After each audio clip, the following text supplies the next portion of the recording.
Ooh, what a busy night ahead for so many different regards. We got football, we've got ACL starting.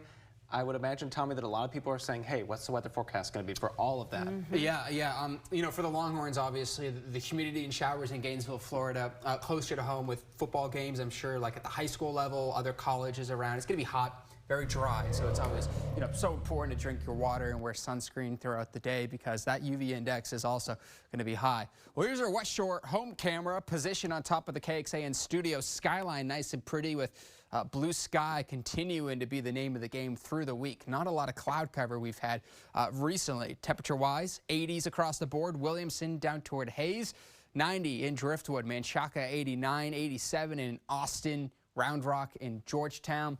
At the airport, 86 degrees. Temperature-wise to the mid-90s by the early afternoon hours, and then cooling back down tonight to the 60s and 70s to kick off your Saturday by noon for that second day of ACL for weekend one, already in the upper 80s. Drier air in place for now, but look over to the Gulf. We have this upper level low that's getting going, firing up some showers and some storms. Could some of that moisture work its way closer to central Texas? That's the forecast question. For now, though, closing out the morning completely dry, not even having anything down toward Bryan and closer to Houston. So could we see eventually maybe something? I have it as rare, 10% or less, with a overall sunny day. Most, if not all, stay dry. Northeasterly breeze around 5 miles per hour. So I slightly bump back the 10% a little bit further east. We'll watch and monitor throughout the day today. I think the hill country will be staying dry. High-resolution clouds and radar shows more cumulus cloud, puffy cloud development. And then there's the little bit of light rain toward the late afternoon, early evening hours. That winds down once the sun sets, and then we're going to be completely calm and dry overnight. Through tomorrow night, that same computer model's placing maybe a few hundredths of an inch, but look at all the zeros on the map.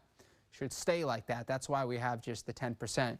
So look how dry that grass is. Oak Park, downtown Austin, a few minutes away now, 10 minutes or so from the gates being open. The stage is set. The flags are planted. So here we go for ACL weekend one. How does the weather look? Mid-90s continuing through the next few days with a less than 10% rain chance for Saturday and Sunday. High temperature-wise will remain in the mid to low 90s in the next week. Our normal high is 87, so warmer than normal by about 3 to up to 10 degrees. Rain chance 10% for Monday, Tuesday, Wednesday, as that upper level low continues to stall over the Gulf, and a lot of inconsistency with the computer model placing showers for both timing and the amount. So we'll watch it. Overall, isolated for now. We know Texas is away in Florida, but closer to home, we're the Sunshine State with plenty of mostly sunny skies. Highs in the 90s and lows in the 60s and 70s.